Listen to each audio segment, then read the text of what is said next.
Hola médicos, bienvenidos a un nuevo video de Red Medical Blog. Soy el Dr. Río Treviño y en esta ocasión vamos a revisar otra clase de reumatología enfocada en la artrosis. Aquí hay algunas recomendaciones a la hora de hacer sus resúmenes y donde puedes encontrar más videoclases como estas. Recuerda que los objetivos de esta clase van a ser identificar tanto factores de riesgo como aspectos epidemiológicos de la osteoartrosis, diferenciar entre los tipos primarios y secundarios, reconocer los signos y síntomas clásicos de la enfermedad, aplicar los criterios diagnósticos y poder evaluar los estudios de imagen más recomendados y explorar las diferentes opciones de tratamiento, tanto farmacológico como no farmacológicos, y saber cuándo se utiliza el tratamiento quirúrgico en estos pacientes. Comenzamos con un caso. Se trata de una mujer, 65 años de edad, que acude a consulta. La paciente tiene dolor en ambas rodillas, que ha empeorado progresivamente durante los últimos 2 años. Refiere que el dolor es más intenso al final del día y mejora con el reposo. No ha tenido traumatismos recientes que pudieran justificar y el dolor se acompaña de rigidez matutina, importante, pero que dura menos de 30 minutos. En la exploración física se observan crepitaciones al movimiento de ambas rodillas, dolor a la palpación en los bordes mediales y disminución del rango de movilidad. La paciente tiene antecedentes de hipertensión, es actualmente controlada con enalapril y te hacen la pregunta: ¿cuál es el diagnóstico más probable en este caso? Artritis reumatoide, gota, osteoartrosis o espondiloartropatía. 5 segunditos para que pienses en la respuesta y vamos para allá. Aquí la respuesta correcta pues pasa a ser el tema que vamos a revisar: osteoartrosis. La paciente te están hablando que tiene un dolor de tipo mecánico, no es un dolor inflamatorio, es mecánico. Empeora al final del día, mejora con el reposo, tiene rigidez pero es de corta duración, menos de 30 minutos, a diferencia de algo inflamatorio como pudiera ser artritis reumatoide, que sería más de 30 minutos. También hay crepitación y hay disminución del rango de movilidad. Todo esto es relacionado con fenómenos de degeneración articular, que es la osteoartrosis. En este caso, al ocurrir en las rodillas, se le conoce como gonartrosis. La artritis reumatoide se va a caracterizar también por rigidez matutina, pero es prolongada, más de 60 minutos. En alguna literatura vas a encontrar que arriba de 30, pero nunca menor de 30. Y además va a haber datos sistémicos. Puede haber también erosiones articulares y que van a estar más sitios dañados, simétricos, ¿de acuerdo? No se te olvide, simétrico. La gota se va a presentar con episodios agudos de dolor severo, usualmente en la primera articulación metatarsofalángica o el dedito gordo del pie. Y la espondiloartritis es un dolor inflamatorio, pero se caracteriza mucho por manifestaciones extraarticulares, como pudiera ser la uveitis, piodermas gangrenosos, etc. Para el ENARM, recuerda que la osteoartrosis tiene dolor mecánico. Empeora con el uso de la articulación, o sea, al final del día el paciente va a tener más dolor porque lo ha estado utilizando todo el día, y mejora con el reposo. La rigidez matutina es menor de 30 minutos, dato clave e importante. En contraste, el dolor inflamatorio, como el de la artritis reumatoide, empeora con el reposo. Si el paciente está quieto, le duele más que si hiciera actividad. Y la rigidez matutina es más de 60 minutos. Además, siempre que te dan la artritis reumatoide, recuerda, son más jóvenes las pacientes, 40, 50 años, pero además va a haber deformaciones, las características como en cisne, pulgar en Z, etcétera. Síntomas clásicos de osteoartrosis: la crepitación en el movimiento, pero además podemos encontrar algunos signos como los nódulos de Hebring y Bouchard y la ubicación del dolor. Las osteoartrosis típicamente van a afectar articulaciones de carga, rodillas, caderas. Gonartrosis, coxartrosis. También puede afectar las interfalángicas distales, en contraste con la artritis reumatoide, que afecta interfalángicas de articulaciones pequeñas, son de forma simétrica y evidentemente el tipo y las características del dolor. Entonces, la osteoartrosis, como definición, recuerda, es una enfermedad articular discapacitante que se va a caracterizar por una degeneración del complejo articular, que puede ser por varias causas. La más frecuente es la edad avanzada y el uso excesivo. Aquí tenemos una serie de radiografías en donde podemos ver las características más importantes, donde te voy a hacer un adelanto: estrechez del espacio articular, la generación o la formación de osteofitos y además, si te das cuenta, esta línea que está más blanca de lo normal, la esclerosis que se asocia a la articulación.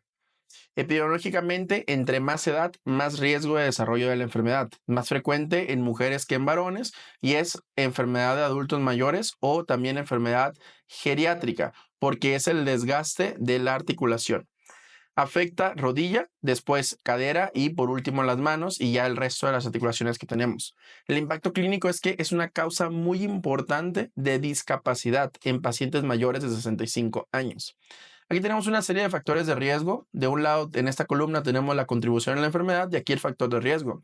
Vamos a centrarnos solamente en los factores de riesgo: edad avanzada, sexo femenino, la obesidad, el trauma reciente también se puede asociar, genético, factores metabólicos como diabetes y dislipidemia. Hay muchas teorías en donde engloban todo este dato como cierto contexto del síndrome metabólico y que evidentemente muchos pacientes que tienen osteoartrosis es una enfermedad como tal generada por un agotamiento, pero también por una inflamación crónica, no en el mismo contexto como sucede en el paciente con artritis reumatoide, pero que se asocia también a esta degeneración articular.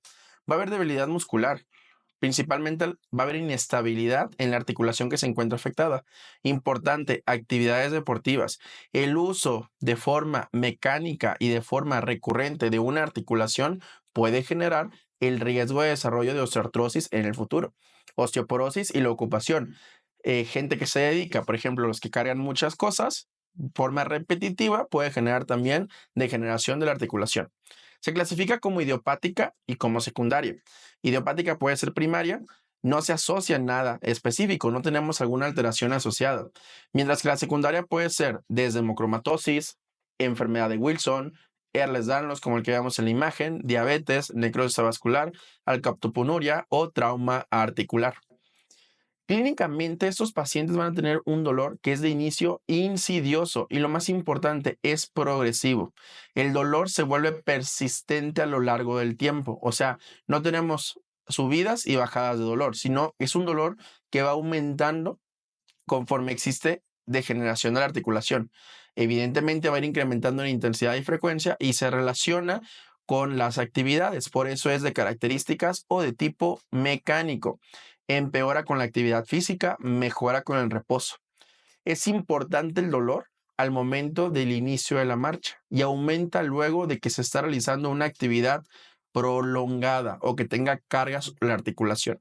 Se localiza de forma específica sobre el sitio y el paciente logra reconocer que ahí le está doliendo. Rodillas, caderas, mano, columna.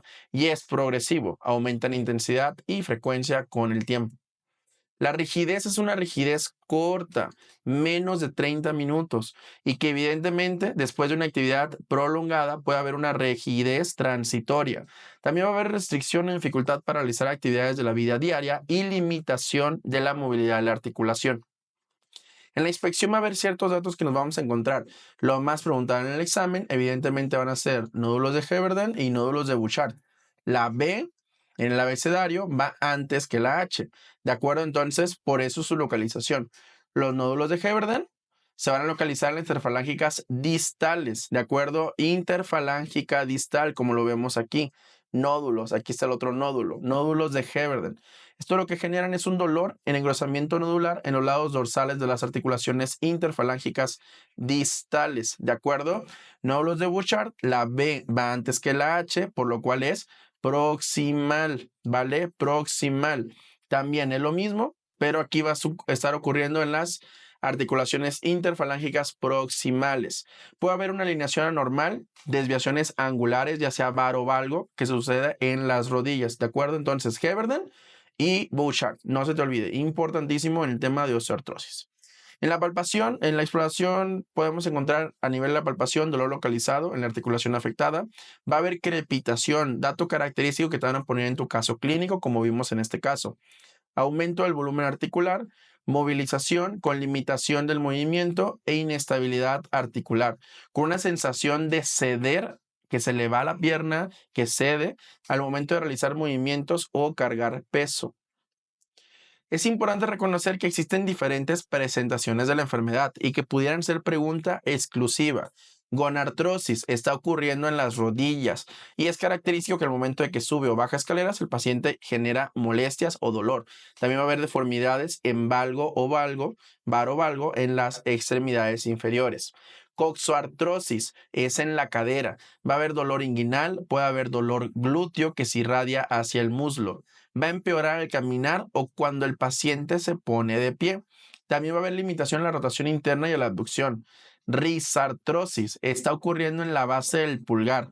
Es dolor en la base del pulgar. Puede haber algún riesgo de que lo confundamos con gota, debilidad al pinzar y deformidad en Z. Esa es la característica que va a tener el pulgar, que va a hacer la diferencia con la gota, evidentemente, y que no va a estar inflamado como tal.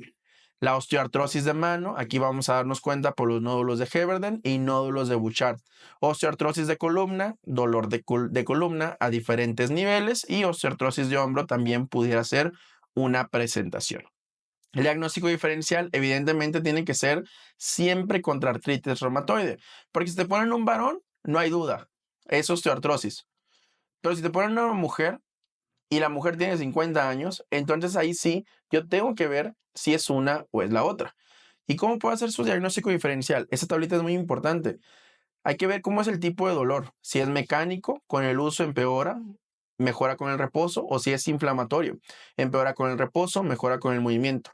Ver la duración de la rigidez matutina. ¿Es corta, menos de 30 minutos, o es prolongada, más de 60 minutos?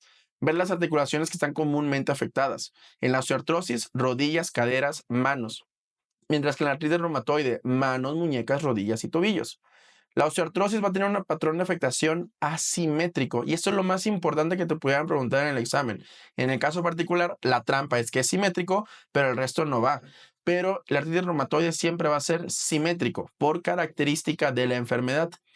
La presencia de inflamación en la OA es mínima, puede no estar ni siquiera presente, y en la artritis reumatoide es significativa. Hay datos de inflamación, hay calor, edema, cambio de coloración. Las deformaciones características ya las sabemos, nódulos de Heberden y Bouchard, y en la artritis reumatoide podemos encontrar la desviación cubital, el cuello en cisne, el dedo de Boutonniere, etc. Edad de inicio, mayores de 50 años, y la artritis reumatoide es un poco más joven, 30 a 50 años. Y los hallazgos radiológicos, en la osteoartrosis va a haber disminución del espacio articular, puede haber osteofitos, que esto es lo principal que te van a decir en un examen, y también puede haber esclerosis subcondral. En la artritis reumatoide va a haber lesiones inflamatorias, erosiones, osteopenia yuxtaarticular, esa es súper característica de artritis reumatoide, y también una disminución uniforme del espacio articular. Continuamos con el caso y nos dicen qué hallazgo radiológico esperaría encontrar en esta paciente con el diagnóstico más probable. En este caso estamos sospechando de osteoartrosis. Erosiones marginales, pérdida del espacio articular y osteofitos, calcificación del cartílago articular o derrame articular significativo. No les di tiempo, pero bueno, aquí el caso es evidentemente pérdida del espacio articular y los osteofitos. Esta es la respuesta correcta, como hemos comentado. Nos están preguntando acerca de osteoartrosis. Las características de las lesiones radiológicas es precisamente osteofitos, formación o daño con esclerosis subcondral y quistes subcondrales, y además pérdida del espacio articular. Eso es súper importante de cara al examen. Las erosiones marginales son más típicas de la artritis reumatoide, más que de osteoartrosis. La calcificación se puede asociar a la pseudogota o a la condrocalcinosis. Y el derrame articular significativo pues va a ser otras enfermedades inflamatorias, principalmente artritis, infecciones articulares como artritis séptica, etc. No tanto de la osteoartrosis. Para fines de la ENAN, es los hallazgos radiológicos en osteoartrosis, la pérdida del espacio articular, osteofitos y esclerosis son muy importantes, y comprenderlas te va a ayudar a hacer sus diagnósticos diferencial con otros tipos de artritis. Y la radiografía, recuerda que es la herramienta inicial diagnóstica para poder hacer la evaluación en estos pacientes. Entonces, este diagnóstico, ya dijimos, nos vamos a apoyar con la radiografía simple. Es el estudio inicial, y en mucha literatura vas a encontrar que es el estudio de elección porque no ocupas más. Es el tratamiento o el diagnóstico método que vamos a usar de primera línea para confirmar el diagnóstico clínico. Y los hallazgos clásicos, ya los comentamos: disminución del espacio articular, presencia de osteofitos o excrescencias óseas, esclerosis subcondral y quistes subcondrales. Esta esclerosis no es otra cosa más que el endurecimiento del hueso debajo del cartílago. Y hay una clasificación que ya han preguntado en múltiples ENARM, entonces te la tienes que saber de memoria porque es pregunta clásica del examen. Kellgren-Lawrence. Grados, tenemos 0, que está normal. Grado 1, tenemos duda que haya osteoartrosis. Hay pequeños osteofitos, son dudosos y posible disminución mínima del espacio articular. Grado 2 es leve, hay osteofitos definidos y posible disminución. Grado 3, los osteofitos son múltiples y la disminución ya es moderada. Y el grado 4, ya hay una disminución marcada del espacio articular, los osteofitos son grandes, son áreas importantes y va a haber esclerosis subcondral severa con deformidad ósea, ¿de acuerdo? Grados de clasificación radiológica de Kellgren-Lawrence. Y aquí los tenemos representados en la articulación de rodilla. Lo que vemos en el grado 1 es un estrechamiento dudoso del espacio articular. Tenemos posiblemente la formación de un osteofito, no queda muy claro. En el borde principalmente, acá tenemos la formación de otros, pero no queda del todo claro. Aquí ya están un poco más definidos los osteofitos. Además de eso, tenemos un posible ensanchamiento del espacio articular. Grado 3, aquí ya es totalmente más marcado. El estrechamiento, miren este espacio articular, comparamos con los anteriores, es muchísimo más marcado, ¿no? Y además de eso, va a haber esclerosis subcondral, formación de osteofitos periarticulares y deformidad en vaso secundaria. En varo secundaria. El grado 4, aquí ya es una pérdida completa del espacio articular, nos estamos dando cuenta aquí, ya no hay nada que comentar. Esto totalmente en compartimentos tanto mediales como laterales y están asociados a la formación de osteofitos. Va a haber esclerosis subcondral como la que vemos aquí, abundante, presente y una deformidad. Aquí vemos articulación con deformidad en varo. Aparte de la radiografía, nos podemos apoyar de otros estudios. Ultrasonido musculoesquelético, principalmente para ver si no hay otros datos, si no hay derrame, sinovitis o algún daño de partes blandas. La resonancia magnética nos va a servir en caso de que tengamos duda diagnóstica, ¿de acuerdo? La tomografía computarizada me permite planificar mi cirugía o cuando la radiografía no es concluyente. Y la artroscopía puede ser útil en casos dudosos o cuando se planea un tratamiento quirúrgico en mi paciente. Continuamos con el caso y nos dicen, el tratamiento inicial recomendado para este paciente, ¿cuál es? Metrotexate, colchicina, analgésicos y terapia física o administración de corticosteroides intraarticulares. Aquí la respuesta correcta es el uso de analgésicos y de terapia física. Nos están preguntando el manejo inicial y lo mejor que podemos ofrecer a los pacientes es tratamiento no farmacológico que va incluido perder peso o tratamiento farmacológico en donde los analgésicos son la primera línea de tratamiento. El Methotrexate es para artritis reumatoide porque es un farme. Aquí no estamos hablando de artritis reumatoide, por lo cual no es tratamiento de primera línea. Colchicina es para la gota, no es para osteoartrosis. Y los esteroides intraarticulares se pueden utilizar en casos refractarios o cuando hay datos agudos, muchísimo dolor, pero nunca van a ser tratamiento de primera línea. Como tips en NARM, recuerda que el tratamiento inicial siempre debe incluir intervenciones no farmacológicas, fisioterapia, ejercicios, pérdida de peso, evidentemente los ejercicios tienen que ser de bajo impacto o uso de dispositivos de apoyo como pueden ser los bastones. Los analgésicos son ideales, paracetamol para mucha literatura va a ser el tratamiento de primera línea y si no, los AINES, porque los AINES pueden asociarse a otras complicaciones cardiovasculares o gastrointestinales. Entonces, el tratamiento no farmacológico es el ejercicio y la pérdida de peso. Y hay otros tratamientos que podemos utilizar. Acupuntura, tratamiento con frío-calor, cintas kinesiológicas. Farmacológico, paracetamol, es la primera línea de tratamiento. No se les olvide. A pesar de que habrá alguna literatura en donde se utiliza AINES, paracetamol para fines de la guía de práctica clínica, al menos en lo que es gonartrosis, que es la guía que tiene, es el tratamiento de primera línea. AINES y ibuprofeno son más efectivos que el paracetamol, pero recuerda, tienen más efectos secundarios. El tramadol puede ser una opción, pero por periodos cortos no se recomienda que sea para toda la vida, y las inyecciones intraarticulares en caso de refractariedad al tratamiento previo. ¿Y el tratamiento quirúrgico para quiénes? Pues aquellos que tienen casos muy avanzados, demasiada limitación de la actividad o que son resistentes al tratamiento. Pueden ser varias opciones. Podemos realizar artrodesis, que es la fusión quirúrgica de dos huesos, o artroplastías, donde se van a colocar endoprótesis, etc. Vamos a concluir entonces que la osteoartrosis se basa el diagnóstico con nosotros documentar que se trata de dolor de tipo mecánico, y que vamos a tener hallazgos radiológicos claves, osteofitos, esclerosis, disminución del espacio articular. El tratamiento de primera línea es no farmacológico y farmacológico donde destaca el paracetamol. Y no olvides, hay que diferenciarlo muy bien con el dolor inflamatorio. No se te olvide, dolor mecánico versus dolor inflamatorio. Evaluar siempre en el caso clínico que el paciente tenga factores de riesgo. Si los tiene, están hablando de osteoartrosis. Y la duda principal va a ser ese límite de 50 años, porque a lo mejor te pudiera generar cierta duda, pero lo más importante, ¿tiene inflamación?